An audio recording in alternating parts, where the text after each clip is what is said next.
Cuando aquel hombre regordete y con cara de bonachón le ofreció su sofá para pasar la noche, Timothy no se lo pensó dos veces.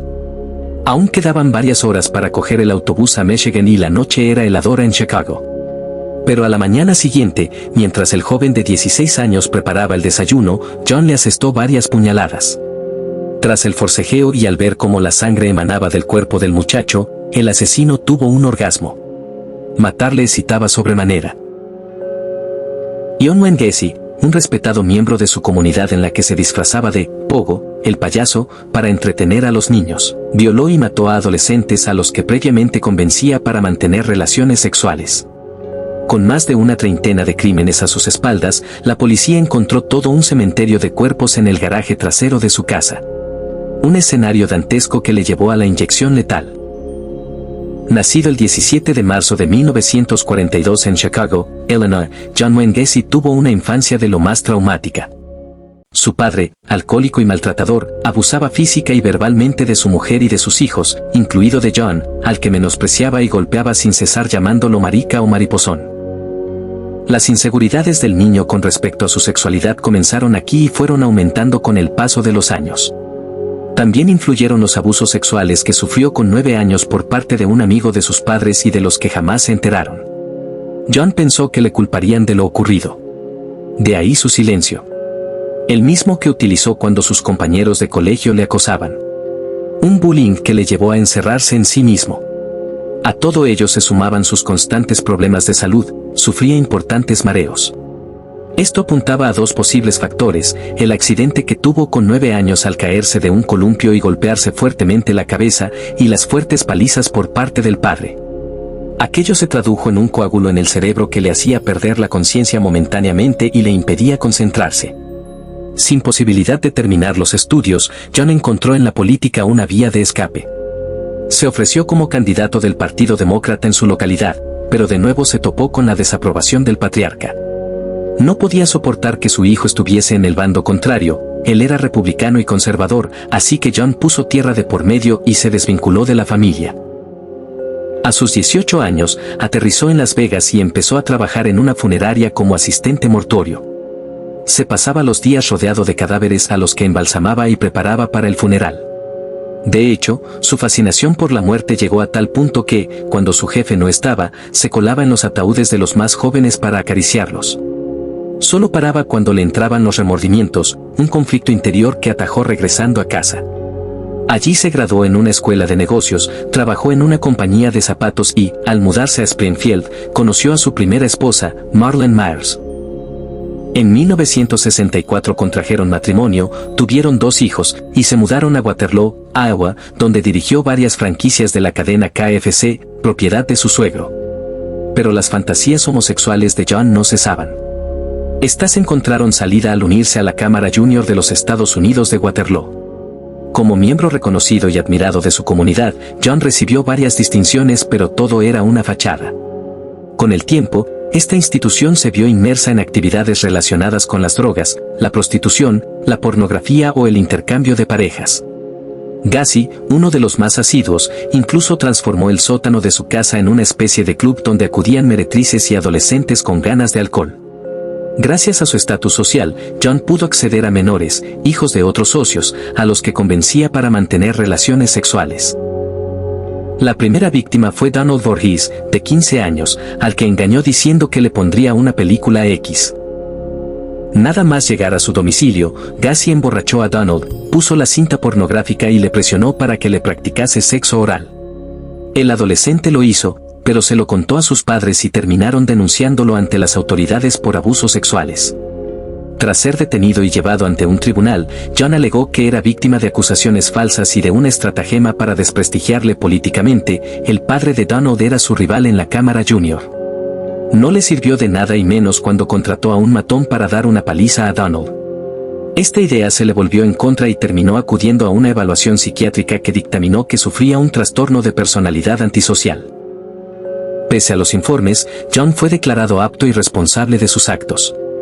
De hecho, el delincuente sexual se declaró culpable de mantener sexo oral con Donald, pero, una vez más, echó la culpa a la víctima reseñando que el joven venía buscándolo y que él solamente accedió a ello. El tribunal lo sentenció a 10 años de prisión en la cárcel de máxima seguridad de Anamosa, Iowa. Era diciembre de 1968. Tras el veredicto, jamás volvió a ver a su esposa ni a sus hijos. Como ocurre con este tipo de presos de naturaleza sexual, el presidio para John fue como un paseo por el parque, se comportaba como una persona modélica y se convirtió en el cocinero de la penitenciaría. Todo en él irradiaba ejemplaridad.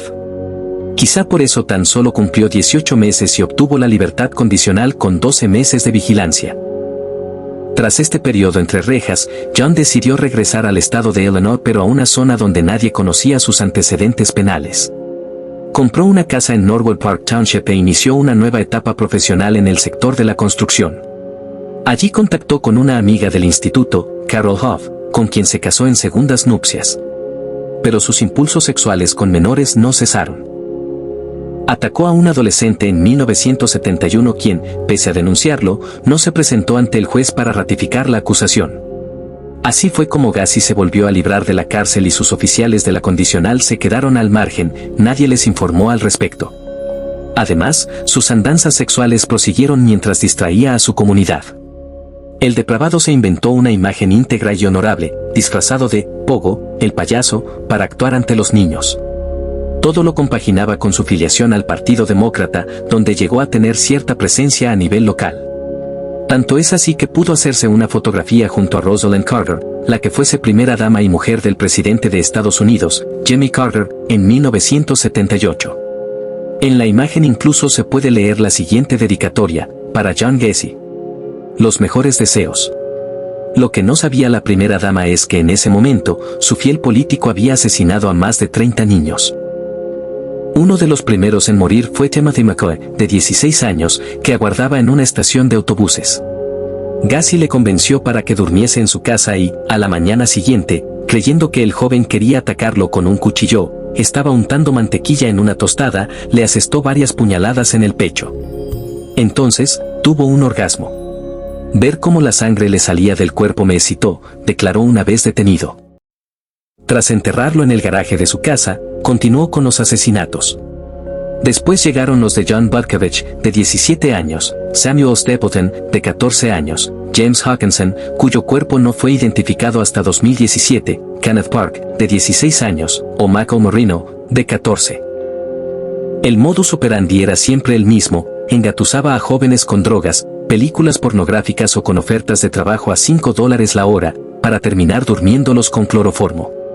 Luego los ataba, torturaba, violaba y los asesinaba mediante el número de la soga. Esta técnica consistía en estrangular a las víctimas con un cinturón alrededor del cuello mientras lo presionaba con un palo o un cuchillo. Una vez muertas, las enterraba en su cochera. Algunas de las violaciones y asesinatos se volvieron más frecuentes con su segundo divorcio. Los últimos incluso con pocas semanas de diferencia. Uno de los casos que propició la captura del payaso asesino fue el de Jeffrey Renaud, al que Gacy secuestró, drogó, agredió sexualmente utilizando varios instrumentos y abandonó en un parque público en 1978. Cuando el joven despertó acudió ante las autoridades para denunciar lo ocurrido pero lo ignoraron. Aquí empezó su propia batalla personal para dar con el culpable. Rignall localizó el vehículo de Gacy, con el que perpetraba los raptos, y dio aviso a los investigadores. Lo arrestaron y aunque quedó en libertad a la espera de juicio, la policía lo tenía en el punto de mira. No fue suficiente porque días después, el agresor volvió a actuar. Esta vez secuestró a Robert Past, de 15 años, al que convenció para dejar su empleo en una farmacia y trabajar para él en su empresa de construcción.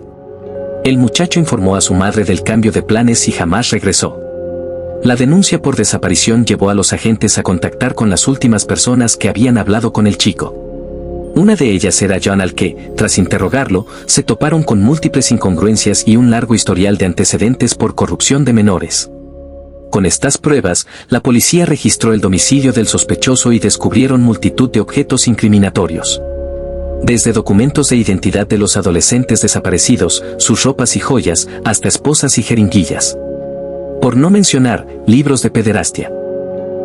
La detención se produjo el 22 de diciembre de 1978. Pero aún faltaban por hallar los cadáveres de sus víctimas. No hizo falta que Gassi confesara los crímenes porque, en cuanto removieron la parte trasera del garaje, localizaron un cementerio de cuerpos. Había un total de 29, el resto los arrojó al río por falta de espacio. El trabajo de los forenses para recuperar los despojos fue tan farragoso que tardaron varios meses en terminar. Del subsuelo sacaron fémures, cráneos, costillas, brazos, todos ellos envueltos en bolsas de plástico. De todos los cadáveres recuperados, 8 de ellos jamás pudieron ser identificados. Tampoco los rescatados en el agua. Aunque 20 años después del arresto de Gassi, la policía de Chicago consiguió encontrar algunos enterrados en la casa de su madre. Si bien el acusado se declaró inocente ante el juez alegando sufrir enajenación mental, durante la celebración del juicio entre febrero y marzo de 1980, se desmontó esta teoría gracias a los informes periciales. En ellos se desestimaba la tesis de la defensa arguyendo que Gassi no solo fue consciente de sus actos, sino que trató de borrar las pruebas que le imputaban. El tribunal tampoco creyó otro de sus surrealistas argumentos, que los homicidios fueron producto de accidentes sexuales debido a una supuesta asfixia autoerótica. El 12 de marzo de 1980, John Wayne Gacy fue condenado a varias cadenas perpetuas y a varias condenas de muerte. Durante los 14 años que tardaron en ajusticiarlo, el serial killer se dedicó a vender sus pinturas y dibujos bajo el apodo de Pogo, el payaso, algunas de lo más tétricas. El 10 de mayo de 1994, Gacy fue ejecutado mediante inyección letal. Minutos antes de su ajusticiamiento, cientos de personas se congregaron en el exterior del recinto para celebrar que uno de los peores asesinos en serie de Estados Unidos iba a morir. Entre sus manos portaban pancartas que decían, "No tears for the clown", sin lágrimas por el payaso.